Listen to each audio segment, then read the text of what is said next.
It is you tune in. Hope all is going all right. My name is Noah. Here with me to my stage left or right is Bryce. Introduce yourself again. Yes, sir. You already know. Might know me as Bryce _2K on most things, but Bryce Lewis. Host of Believe in Hawks. Also does Falcons content and covers both teams when I can. And so obviously today I'm here to talk about the next matchup the Falcons have. It's the Philadelphia Eagles. No, appreciate you letting me come on for sure, my guy. Oh, absolutely. Pleasure is all ours. Speaking of ours, let's take a look at anybody that is tuning in right now, because I know that we talked about this upcoming stream, and I just wanted to see who is here with the early attendance. If you guys want to go ahead and show yourselves, let everybody know that we are here before we kick this thing underway. So, as we're waiting for that, I got a couple of questions for you. Yes, sir. Whew. Let's go, Jonte, Ozier. We got A-Town for life. Welcome in the building. All right, my question for you is, what happened on offense? I mean, realistically, from what I've seen, it's a combination of multiple things. It seems like that we saw on Sunday. Obviously, the Kirk Cousins, is he healthy? Is it a mental block? Is it a physical block? Obviously, he didn't look like the Kirk Cousins that we're used to seeing. Obviously, this is Zach Robinson's first time calling plays, and we can make criticism about no play action, no quarterback movement. Some of the things he did, was it really as effective for the offense? And then also, just at the end of the day, the offensive line not having a great game, especially Caleb McGarry against TJ Watt getting absolutely destroyed out there, right tackle. We can look at the coaching adjustments and say they didn't make enough adjustments to affect that. But at the same time, I mean, he pretty much wrecked the game. And he's considered the best defensive player in the game. So, and Raheem actually said it yesterday, I believe. He was like, you can't stop him from making plays in the game because it's just that good, but you try to limit it. And I always said if they didn't get 2 penalties on 2 fumble recoveries, he would have had like 3 in the game. So that kind of tells you what he did and how impactful he was. And then obviously when you have one guy wrecking your shop, that motivates the other guys. And we knew Pittsburgh had one of the best defensive lines, pass rushing groups in the league. So that was my biggest concern going into that game, is that there's a reason why Pittsburgh, always has ferocious defense, and it's because of those guys up front. And the Falcons saw that. So there was a lot of things there, I think, that contributed to the loss. Rust, like I said, it was where is Kirk with his Achilles, offensive line play calling, just a much. That's why Raheem said it. He said we were good defensively as special teams. We just weren't good on offense, and that's what ultimately cost you the game.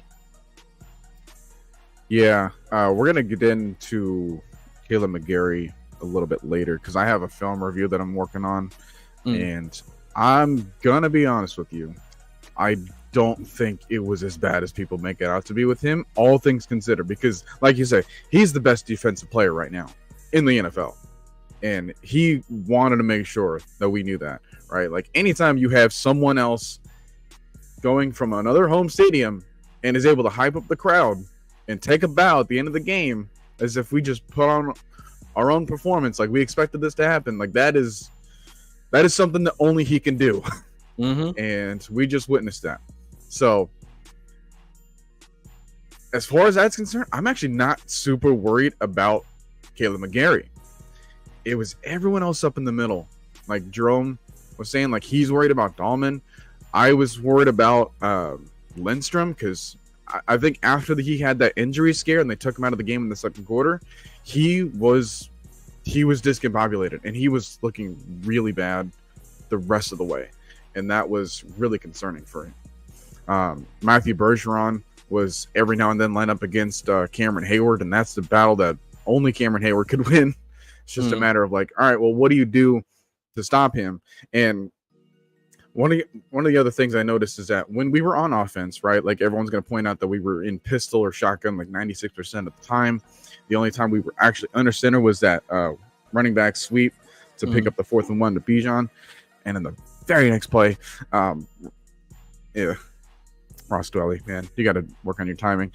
But we were very obvious and we were very predictable. And one of the things that made it so much easier for that Steelers defense to beat us was they were picking up on every little detail we showed them. We didn't even know that we were showing those things, right? Like I had in our Discord, someone posted up a TikTok of someone else. It's like examining Kirk Cousins' stance when he was in pistol. And it's like, he's got both feet like right next to each other in a normal stance. He's not how he was when he was in shotgun in Minnesota or in Washington, where he had his left foot forward when receiving the ball. And that could work if you're in pistol so as to not shift your feet a certain way to give a tell. But the fact that he was also kind of that way in regular shotgun, it made it seem like he wasn't yet comfortable with his planting foot, which is what got injured. So we were looking at those throws where it's like he had up the middle to Ray McLeod, and one of them got batted as he threw it, but the longest pass was 20 yards and it was accidental. That is just not something that you see out of your quarterback. Now we have older quarterbacks in the league. We just saw Aaron Rodgers come back from the same Achilles injury. Granted, he had about like 7 more weeks to heal up a little bit faster. And given whatever Aaron Rodgers is known for in the offseason, as far as the treatment that he does for his body, maybe those are kind of the difference makers. But he looked a little bit better as far as like mobility in the pocket and comfortability with himself. And I just want Kirk to get there so we can actually use him as a quarterback again and not as a statue that just hands the ball off as we run left.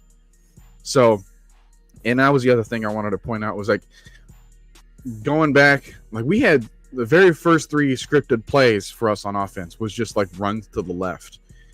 I understand what we were trying to do there. We wanted to run away from TJ Watt, but at some point in time, you're not letting TJ Watt guess for anything else. Like you said, we had no play action. So TJ at some point was being unblocked. He had a free rush and he had to make a choice early on in the game. It's like, all right, well, do I go after the quarterback or do I go after the running back? At some point, he just straight up gave up on going after the quarterback because it's like he never had the ball after that. So why do it? And then he starts running back and then causing up a loss for a tackle. So you had that. You had Chris Lindstrom, whenever he was lined up next to Dahlman, he would kind of like tap him on the side. And then that's when Drew Dahlman would lift up his head and then get ready to snap the ball. And then that's why TJ Watt was able to time that snap because of how robotic it was. So that we had that offside penalty. I look back, it was a photo finish, but all right, it's after the game. He was absolutely not offside. He just timed it so perfectly and everyone else couldn't get in their stance to the point where it didn't matter. So we have to be less obvious in what we do as an offense. And that way, we're not helping the team beat us. So... No, I mean, that makes a ton of sense. I mean, I think overall, I just think, again, since Zach's first time offensive coordinator, I think these are things you have to learn. I think the thing is we sometimes forget there's a lot of learning going on. We are implementing 2 systems. This isn't a system that we have had for a while. And so he's learning maybe, okay, how can I be better in that situation? Is there something we can do to help maybe not make it as obvious? Is there something we can do to help with the overall situation? Obviously they're about to go on the road, so like you're going to be in a road environment. So if we're going to give signals, because I mean usually in loud environments you see someone tap or something, just in general, just because it's like you can't hear that well, just gives you an indication, hey, we're about to soon. But it's more of just like trying to make sure that when you're able to execute what you're trying to do without making it easy for the defense, because obviously sometimes defenses pick up on just certain things just because and I think overall, I think with the team, I think, you have film to look at the same things and say, okay, we probably need to change that and then make those adjustments. I mean, that's really the biggest part of this is adjustments. Got to be able to make adjustments and change things. That shows the type of coaching staff you have and the type of guys you have back there who's coaching, and then being able to, reflect and say, okay, let's do this differently. Because obviously Eagles have a really good defensive line coming up, so it's not like this is going to get easier. Now, you maybe would say, could they have maybe a better interior than Pittsburgh? Maybe they don't have a TJ, but they still have guys who can write games, and see how that does. Because even like on screens, it got to a point where they were even know, okay, a screen's coming, and I think that's the issue is like they were able to kind of pick up on stuff. And like I said, with Kirk being limited, it kind of, put him in a weird position because you mentioned the Aaron Rodgers thing. But the thing about the Aaron Rodgers thing, and they made a point of it too, is that Aaron Rodgers was also in shotgun a ton. He wasn't doing a lot of 5-7 step drops. So clearly, just in general with Achilles injuries, you can clearly see coaches do not want their quarterbacks doing all these drop backs and everything like that because, it's just more of a confidence and just getting more confidence in it, So for Kirk, and then also Rodgers luckily also has just overall better arm talent than Kirk. So he doesn't necessarily, Aaron Rodgers is known for throwing off balance. So he doesn't, quote unquote, need his pivot foot, even though it's better fundamentally, but it's not something he always relies on. Where Kirk's more of a fundamental quarterback because of how he is. So he needs to be able to have confidence in that pivot foot or that plant foot and be able to make throws and drive the ball, because that's obviously going to be important for us to make plays if we want to become the offense that they think they can become, especially in a crucial game coming up on Monday night. Yeah, it brings up the question because I didn't look at the Jets during the preseason, so I don't know how much of Aaron Rodgers we saw there, but it does bring up the question. It's like, all right, well, I get that there's a timetable for a recovery for him, right? And we don't want to mess that up. But I think Mike Tomlin on the other sideline was trying to teach Raheem Morris a lesson, and he didn't accept it. Because, well, what do we see? We also saw another Steelers offense that had an offensive coordinator that we were very familiar with, but it was also their first time as quarterbacks learning that system. They had an older one, and they had a younger option, right? The older one has been he's also been in the league for 13 years now, drafted in the middle part of the 2012 draft, also was dealing with a leg injury, and it's like, hey, you know what? I get that we named you the starter, but you are not the healthier option in order to give us the chance to win. So we've gone with Justin Fields last second. Yes, he isn't as experienced in the system, but sometimes all you need is for something new to give you a chance. So they went with that option. We went with the other option, and we looked worse as a result.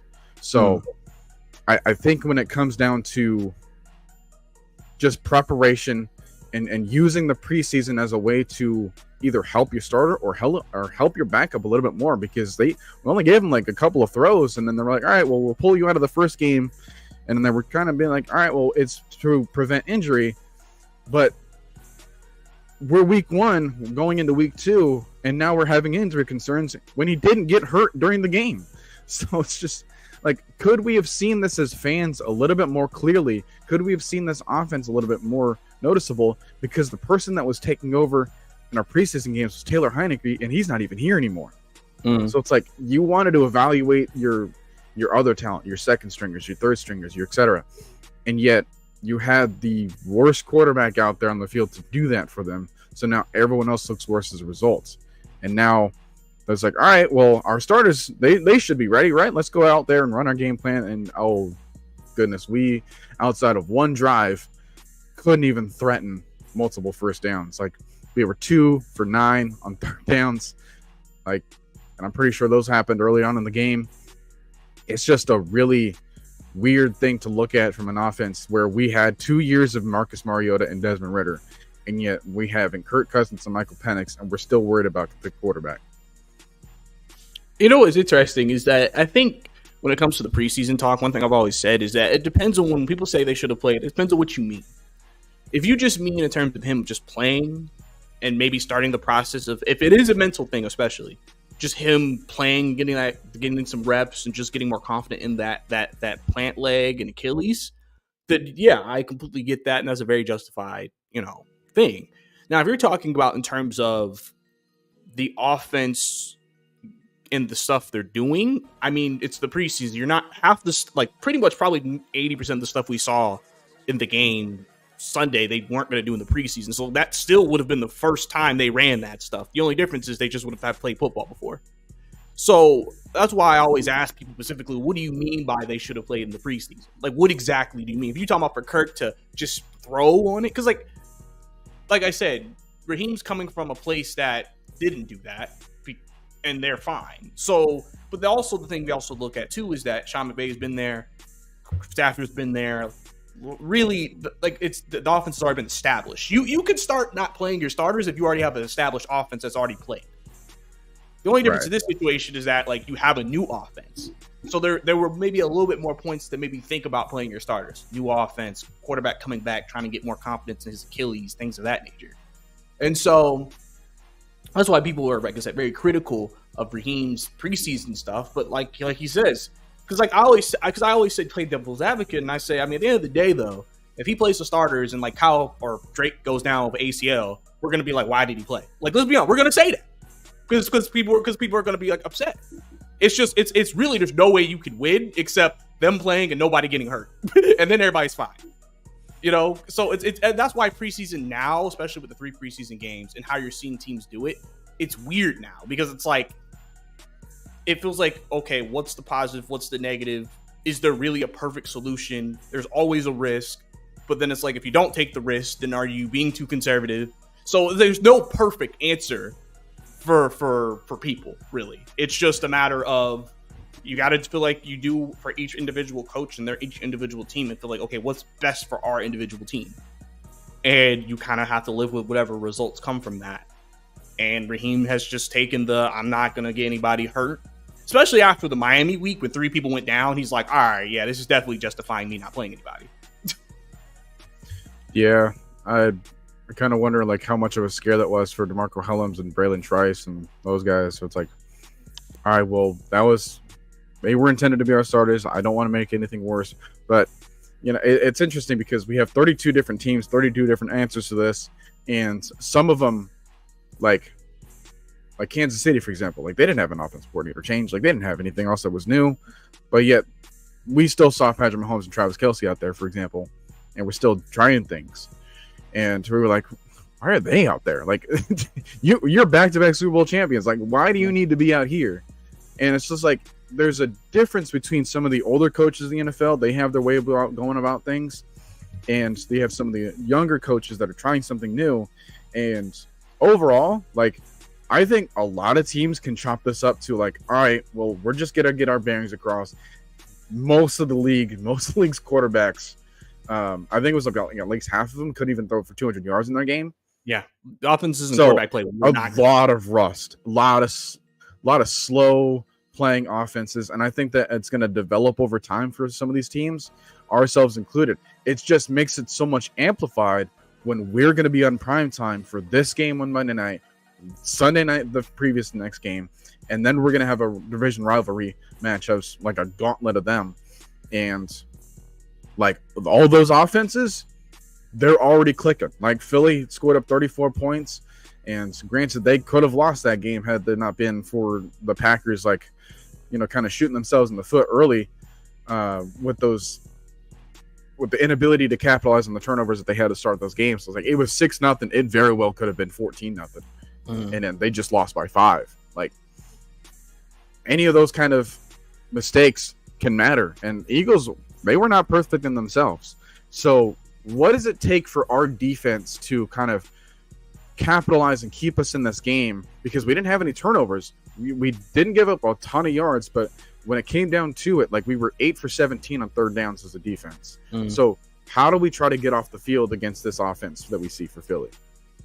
I mean, I think as the game went on, I think the defense played better. I mean, if you think about what they did, I mean, especially with 3 turnovers, not allowing a touchdown. I mean, they pretty much, you know, did what they needed to do in terms of, you know, what you would want your defense to do. Obviously, you could say could have forced a little bit more turnovers, things like that, obviously, right? But I think for the Eagles game, it's going to be interesting. Obviously, this is going to be a different type of game. They're not going against an offense that will be anemic and Arthur Smith calling plays.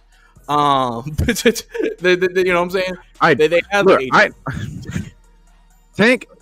I had this conversation with him before the game, and he was like, "All right, well, how are you not giving Justin Fields a chance to be good against this team?" I'm like, "Look, he might get you a field goal." And that's exactly what he did. All he gave you was field goals. Like, Steelers as an offense, they never threatened us in the end zone. Like, I don't think they had a route. Like, and that was despite how George Pickens was playing against A.J. Terrell. And we'll kind of get into that matchup a little bit later. But, like, I was still kind of right. Like, we absolutely did everything we did as a defense to mitigate and limit. Like, I remember, like, halfway into the game, Justin Fields had, like, 40 passing yards. It wasn't until the deep pass before the end of the half and in the other plays in the third quarter to that the first deep shot that counted towards Pickens. Like if George Pickens wrecked us then in the game and he left the field 85 receiving yards total, like he did a lot worse to other teams. So I'll be fine with that as an end result.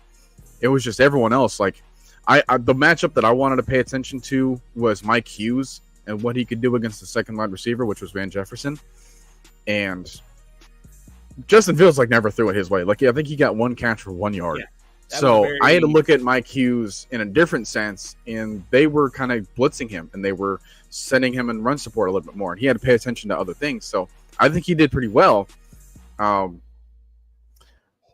yeah, now we're facing AJ Brown, Devontae Smith, Saquon Barkley in the background, Dallas Goedert, who's a secret like impactful player for the Eagles offense. Like I think they said like the completion percentage when he's not on there, when he's not on the field for Jalen Hurts is like a almost 10% difference, just because of him being a check down in the middle of the field or whatever. So there is a lot of things to focus on, and that's something that Justin Fields never did. They never challenged us with anything else. Like, all right, we're gonna try something with Pickens, we're gonna try something with Freiermuth.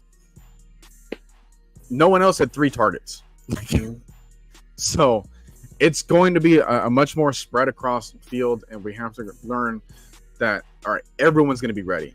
And I do want to make sure that we see some improvement in the guys like Justin Simmons, who was playing off of a rushed being on the field. Matthew Judon's the same way. Like they both had some impact on that game, and I want to see them get more comfortable in their roles as a defender. Who else do you want to be able to focus on to give us a better matchup in this game? I mean, I think overall, I feel like, there was really no one outside of maybe AJ that you were like, okay, he didn't really have a great game, I guess. I mean, AJ pretty much is going to be the guy on AJ Brown. So he's going to be AJ versus AJ. So whoever wins the AJ battle, I think will be very important in this game. I know he didn't have the best game against George Pickens, and so I know people are kind of getting on to him for that. But I mean, if he can do what he needs to do there, I mean, I think that'll help again because, like I said, Mike Hughes is going to have a better matchup this week against Devontae Smith. He obviously has to step up in that. Secondary is going to be tested this week, so this will be a great game, I think, for the safeties to potentially have a really good game. I mean, Hurts got picked off a few times last week, so they're by their safeties. I feel like there'll be some opportunities for this defense to create plays, and that can be very timely for this offense. Give them short fields, get them some rhythm. I think when you look at the offense and want to get them rhythm, it's just about get a confident drive, get them score a touchdown, things of that nature, and just get them on an upward trend.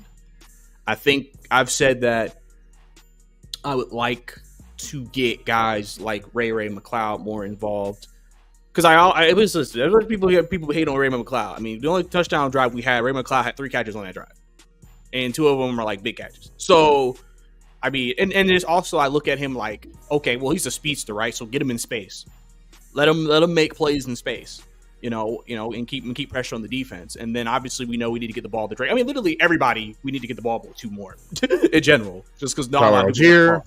Exactly. So we need to do more evenness within the offense, spreading the ball out, letting people get more opportunities to make plays. And then obviously, like I said, offensive line just has to hold up in this game. Like I said, their interior is probably their strength. So this is going to be a game for Lindstrom to bounce back and Dahlman and Bergeron. If they can hold up, especially again, if Kurt is limited in his mobility, the last thing I think they will obviously want is him getting pushed off the spot, right? Obviously, in this situation, if you're Zach, you can create hot routes for him. If there's situations like that, obviously we did see him at times get it to Bijan out in the flat a couple times in that last game, so that could be a good opportunity for guys like Algier, especially if he gets more runs too. But also being able to run the football more and not just do a bunch of Bijan. Like I said, Algier needs to get more carries because he can provide a different element that could really be very effective. So I think and I think when he ran it effectively. So I think it's just I wonder if Zach got thrown out of his rhythm with what was happening, and then he was trying to figure out, okay, what do I do here to fix this? And so then that led to a lack of sometimes maybe, okay, hey, don't forget you have Algier, you get the ball to, or you can do something different here instead of this, and et cetera. So I think, like I said, it'll be extremely interesting with everybody talking about it, how he responds and how he calls this next game. Because I think a lot of people are going to be looking at that. Because this definitely has you've been trashed all week, and then you come out and now you call a really great game. Or this continues, and now everybody's just like, oh crap, did we make a mistake, offensive coordinator? It's this season. Like, people are already saying the season's over just because they look at the two teams we have coming up. We're 0-3. That means it's probably over. And I'm like, all right, guys, let's calm down. It's not over. Now, obviously, they have less margin for error, but, they're with everything going. Matt Ryan mentioned it too. Rust, just getting more chemistry, playing more, allowing yourself to improve. That's part of the process as well. We cannot be like week one is a reflection of what this team will be the entire year. Yeah, I was listening to the Believe in Falcons podcast with Ovi Mahaley and Michael Turner, and one thing that Michael Turner was saying, it's like, hey, you didn't spend all this money for week one, so like you got to make sure that everyone is able to play that out and just like have patience for this team. So that is just calm yourselves, guys. Mm-hmm. This is not a modicum of things to come for every single game, but it is the starting point that we're going to look back to when this season's over, going into next year. Like, all right, well, did we learn a lesson then? So just like how we faced Philly with our first game with Arthur Smith, and it was that 32-6 game where it's like we also couldn't get in a rhythm. Like, we had some other good games as an offense, and the other game that I remember vividly was back in 2018. It was a kickoff game where we had against Philly right after the playoff matchup we had against them in the divisional, and that game was probably Matt Ryan's worst looking game as a starter. Obviously, he had some other games before then where, like, I remember a Cardinals game where he threw like 5 picks and we still won. But he looked very out of sorts with himself. And that was because he also had a new offensive coordinator, a new offensive system with Steve Sarkisian. And everyone was kind of like, oh, goodness gracious, Matt Ryan is awful. He's washed. There's nothing left in him. 2018 ended up being one of Matt Ryan's best years, like rivaling 2016 in terms of his numbers. So, like, people can get it turned around.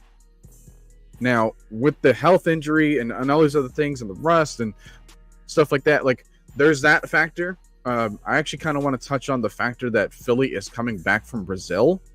I wonder if there is an adjustment that they need to have with that flight coming back, because we've had some trips over to London and coming back there, having to play another game. I don't know how much of an effect it has, but I think it brings up another conversation. So do you think there's like rust there? I mean, the thing is, for them, they played on a Friday. They didn't play on Sunday in Brazil, so that probably could help getting that extra. Because I don't know how soon they left. Like, I would assume maybe you left right after the game, so you're getting back into the States. I don't know how long that flight is from Brazil to Philadelphia, but you assume they probably didn't get back till Saturday. They probably didn't practice Sunday. Maybe didn't practice Monday. If anything, that was a film study. And then you get back on the field Tuesday. So there's a chance that could also not be an issue. And luckily, again, they're at home. So it's not like they're having to travel again and then, the next week. So I don't know how much of a big issue that could be. I mean, it could be. We'll see. Because, again, they're playing on a Monday night. So, again, they're getting, like, basically 10 days in between their last game to get ready for the next game. Where this was a Sunday to Sunday game, then you could be like, all right, yeah, that Brazil rust might really play a factor. So I don't know how much it will particularly impact this game for them, but like I said, we'll see when they get on the field if it actually does do anything to them. Because like I said, maybe it could be a player by player basis. It may not be a team basis, but maybe one player is still working their way back than another person. Sure. So it all just kind of depends on that for the most part. Yeah, I think when it comes down to like reviewing this game, I don't think anyone's going to care about it. Like, they don't keep track of excuses in the stat sheet. And same goes for us as well. So let's just play our way and we can get through this. So, yeah. I mean, because like I said, after this 3-game stretch of hell, as some people call it, you play 3 straight NFC South teams, right? You would assume Panthers are a win. And that's the last out of the 3-game stretch. And then you got to see what happens with the Saints and Bucks, which both look good. Obviously, Saints play the worst team in the league in the Panthers, but they look good. And then Tampa Bay, again, the Commanders, a lot of people think will be like a bottom 5, bottom 10 team. And this is the beginning of their rebuild. Like, they're not expecting to look good right away. Yeah. So, we really don't know how good Tampa Bay or New Orleans is yet. We don't know. So, I mean, there's a chance. I mean, I've always said the key to this season for me is they have to win. If they want to firmly grasp this division, they have to sweep the division. They have to win the games. Because if you lose these 3, then you win those 3. Now you're back to 3-3 before you go into your 7th game, which is against Seattle. And now you're in the, okay, let's see where we're doing now. So, just getting this game could be huge if they're able to get it on Monday. Because let's say you do lose Kansas City, right? You're 1-2, but then you got 3 straight divisional games. You win those games. Now you're 4-2, and now every concern we had is gone for the most part. So, if hopefully in those 3 games, offense improves every week, Kirk improves every week, and we don't suffer any major injuries. And now we are feeling better about themselves. So that's why people say it's week 1, like you can't overreact. Yes, we know what it looks like, but because I'm seeing some people saying, oh man, I'm afraid this might be a blowout. And I'm like, I don't think that it will be, but I don't know. Like, it's one of those things where, like I said, a lot of people are just spooked from the game. So they're just like, I have no confidence in this team. And all of it stems from the Kirk Cousins and thing, and we'll have to see, because obviously you got the why doesn't Penix play type thing. I said at the end of the day, 2 people forget. Falcons don't have a 3rd quarterback on this roster. They don't even have a 3rd quarterback on the practice squad. So even if you start Nathan Peterman was on there. Oh yeah, they did sign Nathan Peterman. My fault. He's on the practice squad, but really, I don't want to see him. Yeah, that's what I'm saying. Like, you don't want to see Nathan. He's like the worst quarterback who keeps getting a job. So you pretty much are if like I said, if it is truly a mental thing, literally all you can do for Kirk is just let him keep playing, and just let him get more confident. That's really all you can do in that situation. It's not something you could just he can't not play and then expect him to come back. Oh, now I have trust in my Achilles. You kind of have to just let him play, but you have to figure out how to be effective. Yeah, I was listening to Ovi and Michael talk about that too. It's like sometimes you just need to get hit just to let your body gets comfortable with being hit, and like you need to put your certain parts of your body that went through those injuries and be like, all right, well, I'm okay, because you got to remember, like this is Kirk Cousins' like first major injury that he's had in his life almost, and sometimes he doesn't know how to get into that mentality of coming back and trusting it again. But we have a lot of people on this team, like Matthew Judon, having to trust his bicep or whatever, like when rushing the passer. Like that's pretty important for him. Troy Anderson's much of the same. He was a quarterback as well. So it's like these guys can probably help him. It's just like getting mentally ready. And no one is a better example right now than Michael Penix coming back from an injury, especially dealing with his legs. So I think that those conversations need to be had as well. I don't know how much they've been having that discussion, but like when you have quarterbacks like those guys who are very familiar with each other's situations, and it's still coming out looking like this, you gotta trust that they're smart enough to get this done, right? Like Michael Penix, he doesn't have experience in the NFL per se, but he has experience being in this position as the hurt quarterback coming back and trusting himself again. So they need to make sure that things like that are going and that are happening in there. And Raheem, like, we got to trust him a little bit more, because I don't know what was going on with I feel like Kirk is ready, or that he's healthy. And like, that's not up to you to decide that. And it's not, especially not up to a feeling that he's ready. Like, let us know right now, is he ready or not? Because, we can have that conversation a little bit later in the season. Like, all right, well, like, do we see Penix at all in the season, or are they trying to make sure that Cousins like finishes this out, like, no matter what, just to justify the contract that we gave him? Because I think he can be equally as helpful when he's on the sideline as was Russell Wilson was for Justin Fields, I'm sure. Like, sometimes you got to suck up your pride and be like, all right, well, I want the best person on the field for this job. And if the best person is the hurt person, then go with the next person that's more available for you. Yeah, I mean, like I said, at the end of the day with that, it's optics. If he goes out there and plays well, people are going to be like, you can't start Kurt again. And it's just like, and that's only just because he was a top 10 pick. That's the only reason why. Because they feel like, well, you might as well just go with him. And because there's no way you could have two guys playing well on the same team at the same position, especially quarterback. If you only can have one. If two play well, the other one needs to play. So that would be the big issue which I think people are wondering, how much does that influence their decision? Like, okay, if we have Penix play and he plays well, people are going to be like, we got to stick with Penix in that situation. Because I don't know if you would feel that way if Penix plays well. Because it's weird to say he has to play bad to justify putting Kurt back in there. It should be like, okay, we want a backup quarterback to come in and play well in general, just anyway. But even if he's our rookie, it's okay to say if Kurt's better, okay, we can put it back in there. Yeah, no, part of me still wants to pay attention to Pittsburgh right now and see like how they deal with that discussion too, because like Justin Fields can go out there and start again and look a lot better than he did against us, and then they're having that conversation. So how does Mike Tomlin deal with that, and then how can Raheem Morris like learn from that lesson? Because obviously Russell Wilson was by far a more mobile quarterback than Kirk was, but it's not like Kirk couldn't move at all before this.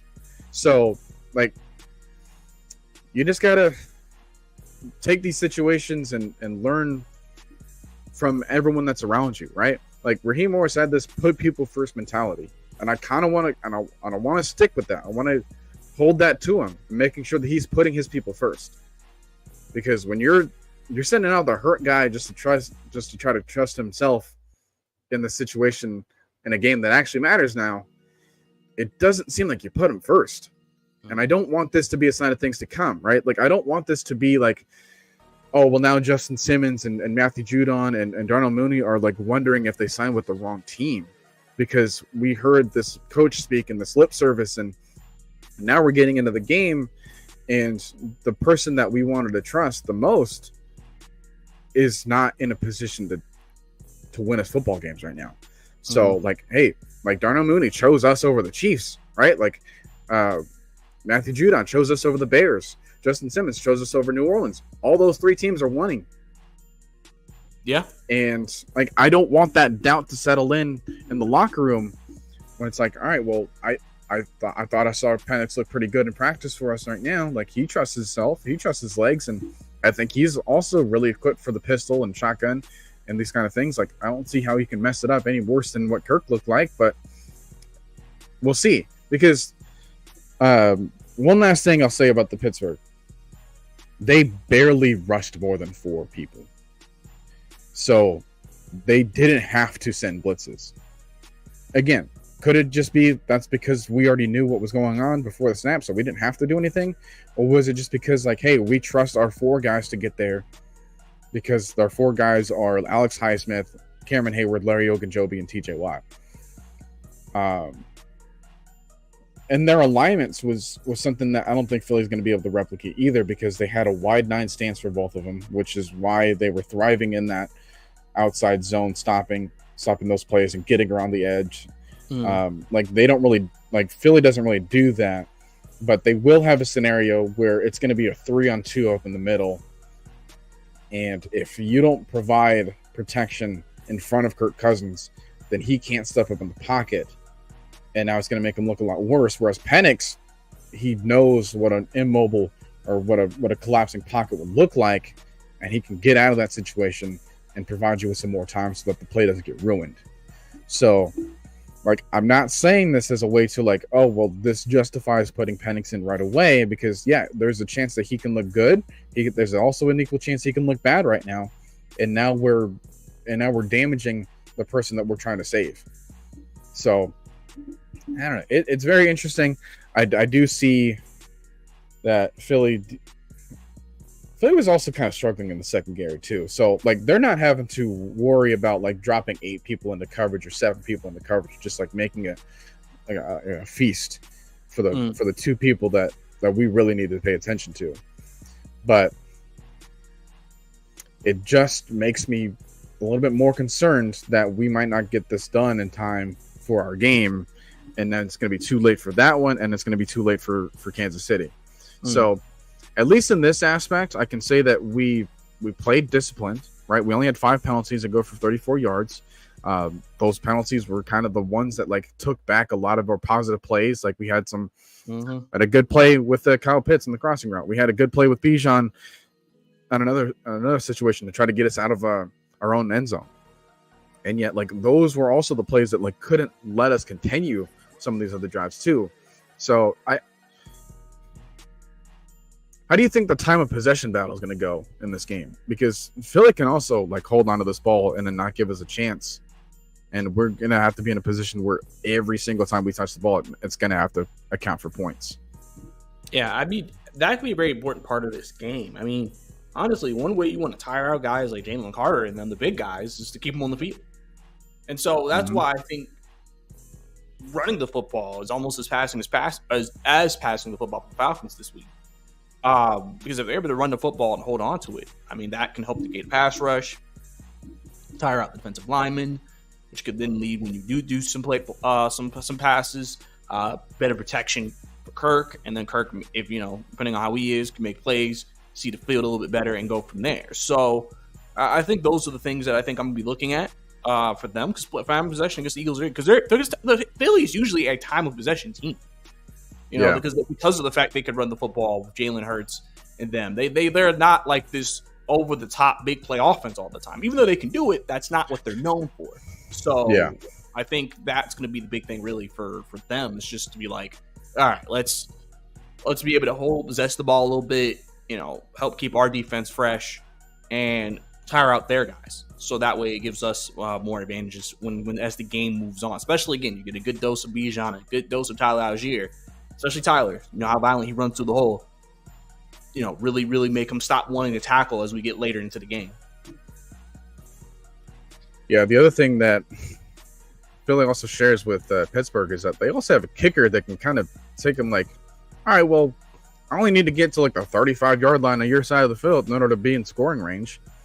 So, yeah, Jake Elliott is also like a good kicker that can kick very far. And that's something that, well, pretty much every team had one, it seemed. Like, I don't think there was I think they mentioned that there was no other week that was like this in terms of, like, kicking from 50+. It was, like, almost 20 or something or across all the games. Like, the scoring range has gotten extended. And you're going to have to make sure that they're not, like, approaching this one. So, again, we didn't have a lot of negative plays for us on first down and second down, but when it got to third down, like, those are going to be those critical moments where either we need some more situational pass rush and we need to, like, trust in ourselves to hold up downfield, or we start creating turnovers and we start looking after that ball. Like, we have Jesse Bates, we have Justin Simmons, like, they have 50 interceptions amongst themselves. We have a pass rush now with Matthew Judon and Grady Jarrett up the middle. Like, I want to be able to trust in those guys to cause something to keep us in the game and give us a short field again. So those are going to be the key moments as well. Is there anything else that we haven't talked about that you wanted to be able to discuss?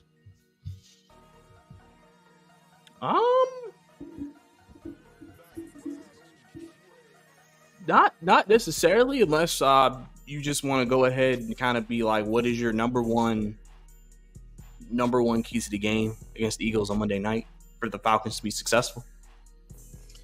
Yeah, I guess I'll give us this question. Like, on either side of the field, who do you think is the person that maybe we haven't talked about yet that we want to be able to step up for us? You can pick your own team. You can pick Philly. Doesn't matter. Shoot. I mean, I guess I'll go with Drake London. More just obviously getting opportunities, but I mean, obviously he's the number one receiver, so he has to be able to make plays for us, and you know he'll have a good matchup. I mean, obviously Joey Porter Jr. is a tough matchup for Pittsburgh. And obviously, he was barking after the game about Drake's stat line. But for Drake, this is a good time for him. Okay, what was his though? Like one tackle? Like, yeah, I mean, listen, you know, people got to do that for their credit, man. But he comes from a family of talkers. I'm not. Exactly. I'm used to it with him. Yeah. So I mean, really, if Drake steps up, have a big game. I mean, because I really think he could be a really valuable player for Kirk because he's a big body receiver. You don't need Drake's not, even though he can. The game isn't going deep. So he could be a really good security blanket for Kirk, for over the middle, maybe some slants, you know, maybe some comebacks, things like that, and just give him a nice big target that he can throw to that doesn't have to be this overly difficult, you know, throw, you know, because that's gonna be the biggest thing realistically is if Drake can get going, that'll open up some other things. Obviously, Pitts, I mean, he was the one who scored a touchdown last week, as much as we criticized for not scoring touchdowns. So, you know, and he had a couple plays called back. There were a few plays. When people go back to Kirk Cousins' film, that Kurt Pitts could have gotten the ball, so he could have had a much bigger game than he had. So, really, I think if Drake could get more involved in the offense, I think that would really help out. Yeah. So, I think for me, I want to try to provide one for both sides. I think number one for me is for the Falcons, Troy Anderson. We saw a good amount of him on the fields, which was a nice welcome because he provides some extra speed and extra coverage in the middle of the field, and that's something that I want to be able to for him to take care of. Rating for the Falcons defense. Yeah, but Nate Lama was ahead of him, so like. I want him to be able to secure that spot because there's something that Troy Anderson can do that Nate Lamb and the other guys can't do, right? Like he's much more rangy, but he also needs to be able to be in a position where he can cover downfield, but also provide the secure tackle against Jalen Hurts when he wants to scramble. So I see that matchup being a key. So that way we're not letting up a bunch of rushing yards because, you know, we kind of saw the Wizards fields. Like he didn't have a whole lot of yards, but he had a lot of attempts. He had like 17 attempts, even though it went for like 40-something yards. So, like, we're now facing another quarterback that isn't afraid to go out the pocket, but it's also really difficult to tackle. And I just want to be able to make sure that we have someone, because I like our run support with our corners now. Like, we've always been able to trust Jesse Bates and run supports because he's so smart that he can, you know, shoot down in the gap and make a tackle. But let's get our starting middle linebacker more comfortable in this game. Let's get him another role so that he can look out for. And I think being either in coverage against Dallas Goedert or protecting Jalen Hurts from having to, you know, wreck the game for us defensively, especially when it comes to like these third and shorts. And I think it's very easy territory for Jalen to consider like moving forward. And then for the Eagles, I would probably have to say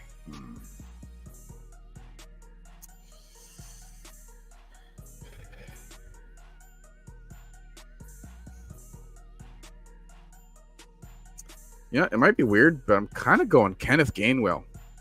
I saw a good amount of him in places where Saquon wasn't on the fields, and they also provided him with a couple of different things too.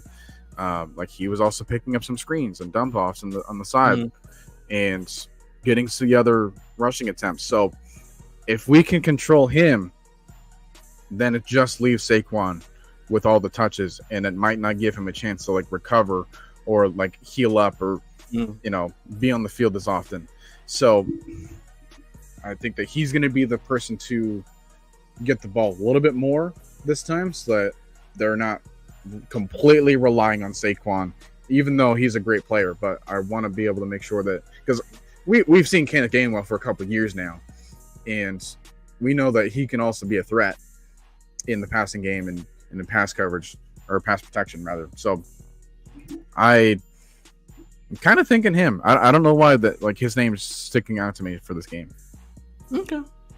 Yeah, I mean, obviously those sneaky guys can always, impact the game. You so focus on Saquon, then he gets off, and then now we're gonna be tweeting about how we letting the second street running back beat us and not Saquon. So, that is a good name to mention for sure, because he can be impactful for them at times.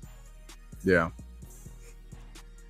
All right. So, for those of us that are watching either live or after we have finished the show, do you guys have any questions for us that we haven't talked about, or that you get to hear from us that you would want to be able to submit over here?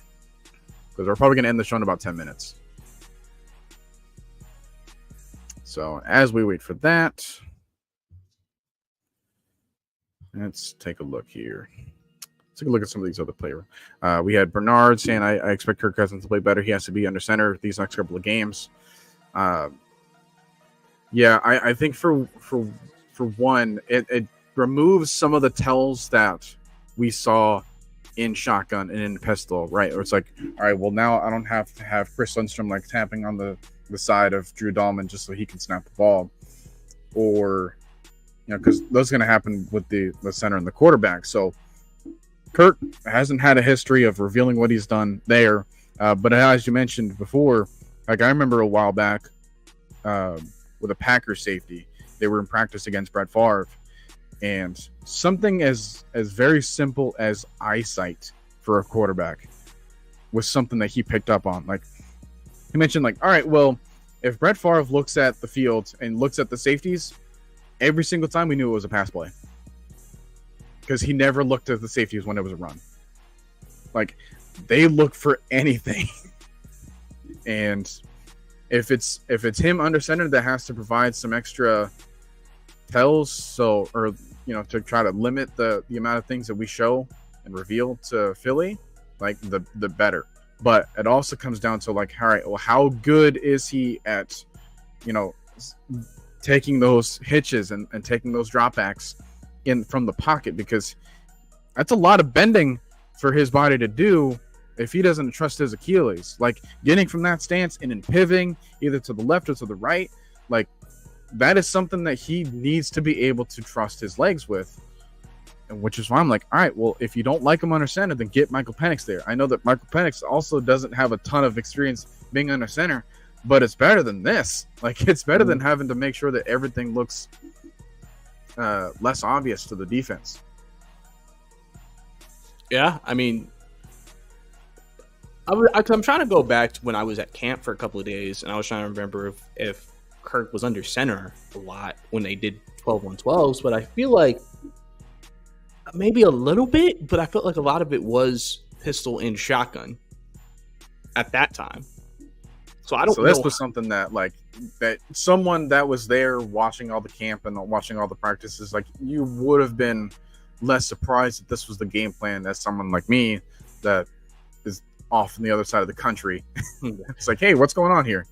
Yeah, like I just, because I was just thinking about, like, did I really see Kirk behind? I feel like I want to say he wasn't ever, but I definitely remember a lot more shotgun and a lot more pistol for sure. And for all we know, the same for Penix. Did you remember seeing him? It was basically the same for Penix. Like a lot of the stuff was shotgun and pistol. So I don't know if that's just how Zach Robinson prefers to have his offenses more, because pistol can be like, pistol's fine because you can drop back in pistol technically still, and you can still do things, but like the way they were doing it, it was very limited. So, because you could do like play action, like we watched some of the college game, like they do that stuff all the time. You can still play action and do all that stuff. They just weren't doing any of that. If it's just him snapping and handing it, it's just like there's nothing special to it. So, So I think for me, I don't know how much behind the center we're actually going to have. That's the thing. Obviously, I wasn't there for the practice. I wasn't there for the times they closed off practice. So maybe they've worked on it, but they're just going to use that later. I don't know. So that's something that I think is interesting to keep an eye on. Yeah. So it's very, very important to keep track of, because if we don't provide enough creativity on that side, like I saw the motions from Charlie Warner a lot, and obviously he wasn't the only one. I saw Ray McLeod motioning, Darnell Mooney motioning, Drake London motioning, Kyle Pitts motioning, Ross Dwelly obviously had that one moment where he was motioned out. We had that one play where it was Bijan motioning out, and then it was a run left to Tyler, and he got like at least 12 yards or something like that. So we have a lot of movement pre-snap, and I don't want that to be obvious either, because for a time it was like, hey, whatever direction we motioned the player for, that was the direction we were running. And then we try to change things up a little bit later, where it was like, all right, well, now we're going to motion out to the right and then still run to the left, or vice versa. So anytime when you can try to get the defense guessing on what you're doing, and pistol and shotgun can absolutely do that for you. But when you're not using it to its fullest potential, again, one game only had like 50 snaps as an offense in total. Like, you're not going to reveal everything that you wanted to do in those 50 snaps, especially when we got in passing situations and we got into more of those moments where we only had so many plays available for us, like 3rd and 19s or something. Like, there's only so much you want to be able to do. And yeah. I think we could try to see a little bit more creativity from there, because I mean, there's vanilla offenses, and then there's that. It's like, I think it's just frozen milk, man. Not frozen milk. that ain't vanilla. That is worse. So let's reveal ourselves. I think someone even mentioned too, like, when Pitts with motion, they would know it's a pass, but when Warner with motion, they knew it was a run, because obviously Warner's the blocking tight end. So I think things like that, even, got to be kind of keep an eye on and be watchful of. When the guy motions, what does that mean? And because if you make it obvious, defenses, guys are so smart nowadays, they'll pick up on those things like Pittsburgh did and be able to take advantage. Because obviously it's on film, so the Falcons have to come into this week with different cadences because it's on film now. And Pittsburgh players have said it kind of openly, like, hey, this is what we saw. So you have something to work off of and change. So that way, when you get back into the Monday night game, you're not going through that again. Yeah, the other thing was who we were using for chip blocks. And like where they were lined up before the snap. Like we had a play deep in our own red zone where it was Bijan as the H-back and Kyle Pitts on the other side. And one of them does a better job of providing a chip block than the other. Kyle Pitts, I need him to learn how to chip block better, because sometimes he was pushing TJ Watt further away from Caleb McGarry rather than pushing him inside. We had some moments where Bijan was having to pick up a linebacker blitz, so we couldn't chip quite away. So, like, I trust him. Sometimes he wouldn't be big enough to, like, provide a chip for, like, Alex Highsmith on the other side, but at least he was trying. So, yeah, we have to do better in that category if we want to have any outside run and outside play success. The screen passing that we did have, I want to see a little bit more effort, because, yeah, we had some of the blocking lanes there on the 3rd and goal where we wanted to try to get Bijan in the end zone, but Drake London just didn't hold his block. Granted, he's facing Peyton Wilson, a linebacker at NC State. He's not always going to win that matchup, but sometimes you guys just have to put a little bit more effort on the tape for you too. So, just looking forward to any little bit of improvement that we can see. So, yep. All right, well, I think that's going to be able to do it for us. where can people find you, Bryce? Yes, sir. I'm available across all social media. Brycey_2K if you want to catch up with all my Falcons and Hawks content. Hosted the Believe in Hawks podcast. You can find any podcast platform available out there as well. YouTube, Apple, Spotify, whatever you like to use if you want to keep up with that. And obviously, we got stuff coming as, football season started. So we got content coming, obviously working with Noah. And then some other people in the Atlanta Falcons content creator community. And then obviously the Hawks season starts up in about a month. So we'll be getting ready for that too. So lot going on, though. A lot going on. All right. Well, once again, appreciate you joining the conversation. Sure. Appreciate you guys watching and tuning in. I know that this is it's very weird for me to be in this slot because I'm normally like the very late in the night because I'm in the West Coast and I have my own kind of audience here. So having everyone else here join us in the morning is very appreciative of you guys. And those of you that are watching backwards, we will I'll provide some of the links to anything that we were talking about, like any articles or any like videos that we were posting.